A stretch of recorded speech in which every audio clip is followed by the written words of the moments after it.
தேனி மாவட்டம் கம்பம் சட்டமன்ற தொகுதியில் தமிழக வெற்றிக் கழகம் சார்பில் போட்டியிடும் ஜெகநாத் மிஸ்ரா போட்டியிடுகிறார். அவர் வெற்றி பெற்றால் தனது தொகுதிக்கு ஆற்றவுள்ள வளர்ச்சி திட்டங்கள் குறித்து எமது மாலை முரசு தொலைக்காட்சிக்கு பிரத்யேக பேட்டி அளித்தார். அவரது எதிர்கால திட்டங்களை மனம் திறந்து நம்மோடு பகிர்ந்து கொண்டார்.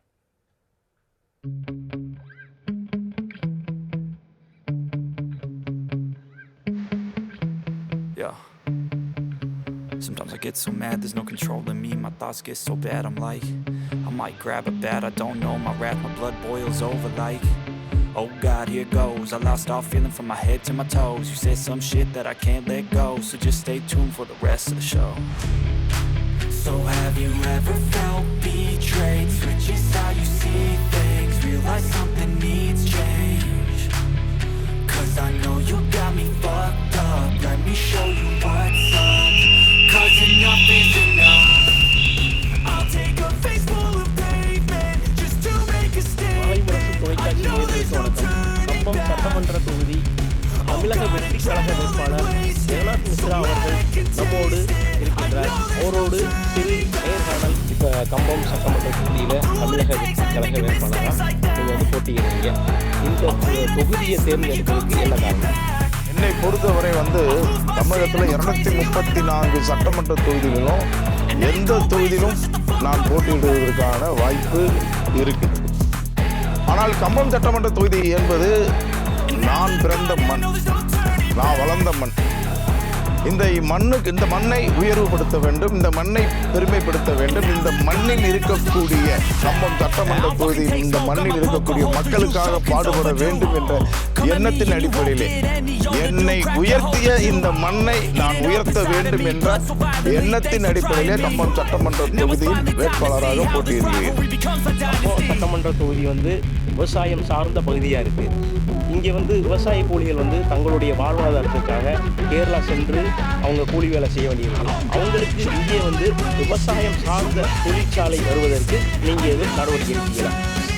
சார், அதாவது ஒரு பெரிய ஒரு சாபக்கேடான விஷயம் என்ன அப்படின்னா, தமிழகத்தில் 234 தொகுதியிலும் ஒரு புறக்கணிக்கப்பட்ட தொகுதி ஒன்று இருக்குன்னா அது கம்பம் சட்டமன்ற தொகுதி தான். இங்கே வேலை வாய்ப்புக்கான எந்த ஒரு விஷயமும் இல்லை. கிட்டத்தட்ட கம்பம் சட்டமன்ற தொகுதியில் 30,000க்கும் மேற்பட்டோர் ஆணும் பெண்ணும் வேலை இல்லாமல் இருக்கிறார்கள். அந்த வகையிலே கேரள தோட்ட தொழிலாளர்களாக பெண்கள் ஒரு நாளைக்கு 10,000 பேர் அந்த வேலைக்கு செல்லணும். அப்படின்னா காலையில் 3 மணிக்கு எந்திரிக்கணும், 4 மணிக்கு சோறாக்கி கணவனுக்கு வைத்து விட்டு தன்னுடைய குழந்தைக்கு வைத்து விட்டு ஒரு ஜீப்பில் 5 பேர் 6 பேர் தான் அந்த ஜீப்பில் பயணிக்க முடியும். ஆனால் அந்த ஜீப்பில் 20 பேர் 22 பேர் ஏற்றிக்கிட்டு அடைச்சிக்கிட்டு உயிரை கையில் பிடிச்சிக்கிட்டு அந்த பெண்கள் யார்? நம்மளுடைய அக்கா, நம்மளுடைய தங்கச்சி, நம்மளுடைய அம்மா, நம்மளுடைய சகோதரிகள் கேரளாவுக்கு போட்டு போய் உயிரை கையில் பிடிச்சிட்டு 400 ரூபா சம்பளம், கடும் குளிர், அதில் போய் வேலை பார்த்துட்டு தங்களுடைய குடும்பத்தை நடத்துகிறார்கள். இப்போ பார்த்தீங்க அப்படின்னா ஒரு ஆடு மாடு இங்கேருந்து தமிழ்நாட்டில் இருந்து கம்பம்பையிலேருந்து கேரளாவுக்கு மாடுகள்லாம் ஏற்றிட்டு போகிறாங்க. அந்த மாடை கூட அரசாங்கம் லைலாண்டு லாரியில் 10 மாடு 12 மாடு தான் கொண்டு போகணும், ஒரு மாட்டுக்கு இடைவெளி இருக்கணும்னு சட்டம் கொண்டு வந்திருக்கான். ஆனால் அன்றாடம் கேரளாவுக்கு ஒரு 10,000 பேர் கொத்தடிமைகள் போன்று வேலைக்கு போகிறாங்களே, உயிரை கையில் பிடிச்சிட்டு போகிறாங்களே. நானும் பார்க்குறேன், 20 வருஷமாக பார்க்குறேன். இப்போ இதுக்கு முன்னாடி இருந்த சட்டமன்ற உறுப்பினர்கள்லாம் இதை பார்க்கலையா? அவங்க கண்ணுக்கு இதெல்லாம் தெரியலையா? அவங்களுடைய சொந்த பந்தம் அதில் இருக்கு, அவங்களுடைய தாய் பிள்ளையும் அதில் இருக்கு. நான் கம்பத்தில் சட்டமன்ற தொகுதி வேட்பாளராக போட்டியிடுறதுக்கு மனசில் எனக்கு பாதிச்ச இந்த ஒரு விஷயம் ஒன்று. அதற்காக கம்பத்தில் மாசு இல்லாத ஒரு தொழிற்சாலையை கொண்டு வர வேண்டும் என்று திட்டமிட்டிருக்கேன். நிச்சயமாக மத்திய மாநில அரசுகளை அணுகி கொண்டு வருவேன். அதற்கு சூழ்நிலை காலம் தள்ளி போனால் நானே இங்கு ஒரு தொழிற்சாலையை உருவாக்குவேன்.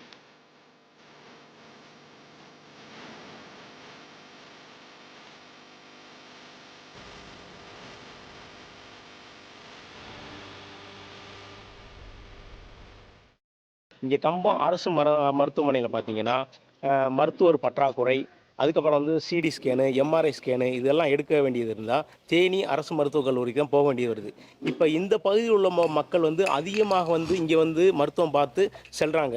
இந்த குறைபாடுகளை சரி செய்வதற்கு நீங்கள் நடவடிக்கை எடுப்பீங்களா?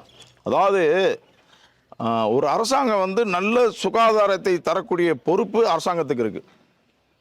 இன்றைக்கி வெளிநாடுகளில் பல்வேறு நாடுகளில் முதல் கட்டமாக அவர்களுக்கான முழு சுகாதாரத்தை அரசு இலவசமாக கொடுக்குது.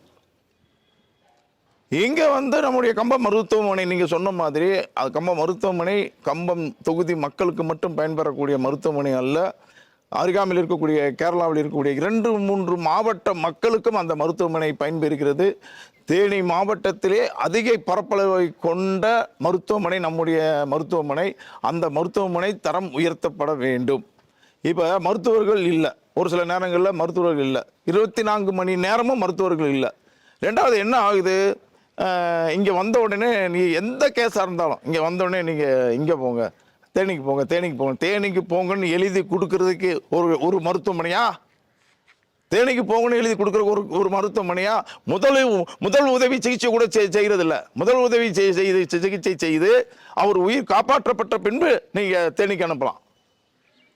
இன்னும் தேனிக்கு அனுப்பிச்சு என்ன சொல்கிறாங்க, மதுரைக்கு போங்க, பாஸ். எத்தனை உயிர்கள் இடையிலே போயிருக்கு. நீங்கள் கம்பத்துலேருந்து தேனி போங்கன்னு தேனி போன உடனே அவங்க வந்து வாங்கினா அட்மிட் பண்ணி உள்ளே கொண்டு போகிறாங்களா? இல்லையே. இது இப்போ இருக்க சட்டமன்ற உறுப்பினருக்கு தெரியாதா? ஒரு சட்டமன்ற உறுப்பினர் என்பவர் தன் தொகுதியில் இருக்கக்கூடிய 2,55,000 மக்களுக்கு சேவகம் செய்யக்கூடிய ஒரு சேவகன். அவர்களுடைய குரலாக சட்டமன்றத்தில் குரல் கொடுப்பதற்காக தேர்ந்தெடுக்கப்படக்கூடிய சட்டமன்ற உறுப்பினர். இதுவரைக்கும் அப்படி நடந்திருக்காங்களா? அப்படி நடந்திருந்தா ஏன் இன்னைக்கு பாவம் பெண்கள் இப்படி ஜீப்பில் வேலைக்கு போகிறாங்க.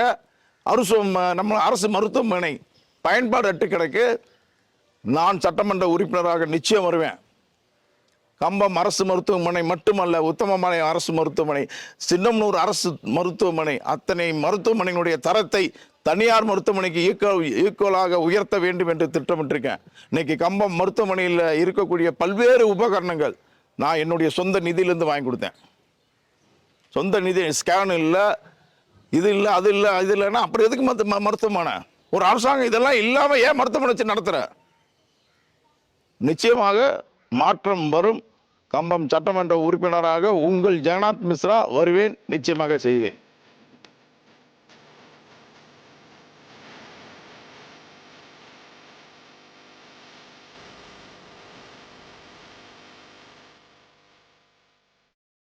தமிழ்நாட்டில் உள்ள அத்தனை தொகுதிகளிலும் அரசு கலைக்கல்லூரி இருக்குது, பொறியியல் கல்லூரி இருக்குது, ஏழை மாணவர்கள் பயன்படக்கூடிய வசதிகள் எல்லா தொகுதியிலுமே செஞ்சு கொடுத்துருக்காங்க. ஆனால் கம்பம் தொகுதியில் நெடுநாள் கோரிக்கையாக உள்ள இந்த அரசு கலைக்கல்லூரி வருவதற்கு நீங்கள் எதுவும் திட்டம் வச்சுருக்கீங்களா? சார், அதாவது 234 சட்டமன்ற தொகுதியிலும் நான் ஏற்கனவே சொன்ன மாதிரி ஒரு புறக்கணிக்கப்பட்ட தொகுதி. எந்தவித அடிப்படை வசதி கூட இல்லை. கம்பத்தில் பாதாள சாக்கடை இல்லை, எந்த வித அடிப்படை வசதி இல்லை. 3 போகம் நெல் சாகுபடியில் இருந்தது. கிட்டத்தட்ட 20 ஆண்டு காலத்துக்கு முன்பு 3 போக நெல் சாகுபடியாக இருந்தது. இப்போ இது கடந்த 20 ஆண்டுகளாக இப்போ என்னை எதிர்த்து நிற்கக்கூடிய சட்டமன்ற உறுப்பினர் இருந்தவங்க மாறி வந்தாங்க. அந்த 3 போகம் 2 போகம் ஆகி இப்போ 1 போகத்துக்கு போயிடுச்சு. இதில் வந்து 3 போகத்தில் விவசாய கூலிகள் அவங்களுடைய வேலை இழப்பு, 1 போகம் ஆகிறப்ப அவங்களுடைய வேலை இழப்பு. சரி, நம்ம இருந்த ஊரில் 3 போகம் 2 போகம் 1 போகம் ஆயிடுச்சு. அப்போ அதுக்கு என்ன செய்யணுங்கிற திட்டம் வந்து சட்டமன்ற உறுப்பினர் வச்சிருக்கணும். ஏன்ட்டு அந்த திட்டம் இருக்குது. திரும்ப இழந்த 3 போக நெல் சாகுபடியை திரும்ப கொண்டு வருவோம், நிச்சயமாக திரும்ப கொண்டு வருவோம். அதே மாதிரியே கல்லூரி இல்லை, அரசு கல்லூரி இல்லை. ஏன் அரசு கல்லூரி வரணும்னு சொல்கிறோம்? தனியார் கல்லூரியில் 10,000 ரூபா ஃபீஸுன்னா அரசு கல்லூரியில் 2,000 1000 ரூபா போதும். கஷ்டப்படக்கூடிய நம்முடைய ஏழை எளியோர்கள் பயன்பெறுவதற்காகத்தான் அரசு கல்லூரி. அதுவும் நான் இப்போ கொண்டு வரணும்னு நினைக்கிற அரசு கல்லூரியானது இன்றைய கால சூழ்நிலைக்கு படித்து முடித்தவுடன் வேலை வாய்ப்பு நிறைந்த கல்வி கொண்ட கல்லூரியை கம்பம் சட்டமன்ற தொகுதியில் கொண்டு வருவதற்காக நான் திட்டமிட்டிருக்கின்றேன். நிச்சயமாக அந்த கல்லூரியை கம்பம் சட்டமன்ற தொகுதிக்குள் கொண்டு வருவோம்.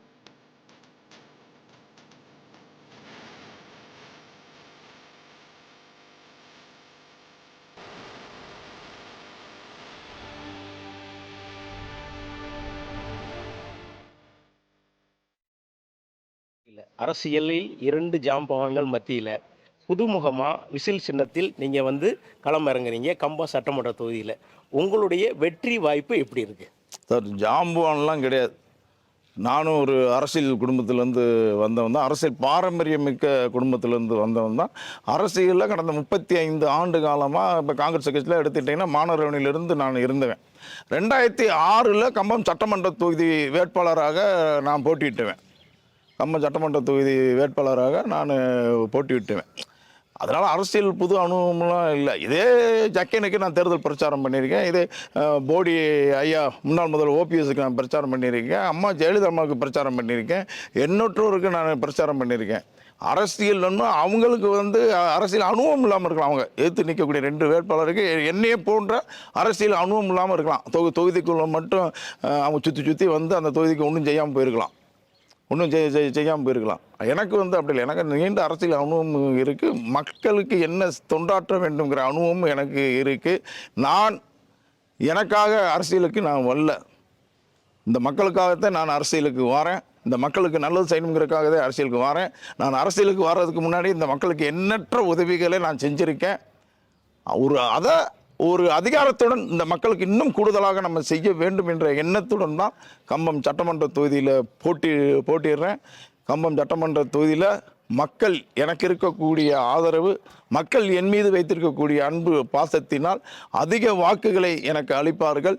234 சட்டமன்ற தொகுதியிலும் அதிக ஓட்டு வித்தியாசத்தில் கம்பம் தொகுதி வெற்றி பெற்றது என்ற ரிசல்ட்டை மே 4ஆம் தேதி நீங்களும் பார்ப்பீங்க. இவ்வளவு கடுமையான பணிகளுக்கு மத்தியில் எங்களது மாலை முரசு தொலைக்காட்சிக்கு நேர்காணல் சந்திப்புக்கு கொடுத்த கம்பம் சட்டமன்ற தமிழக வெற்றி கழக வேட்பாளர் ஜெகநாத் மிஸ்ரா அவர்களுக்கு நன்றிகளை தெரிவித்துக் கொள்கிறேன். நன்றிங்க. ரொம்ப நன்றி.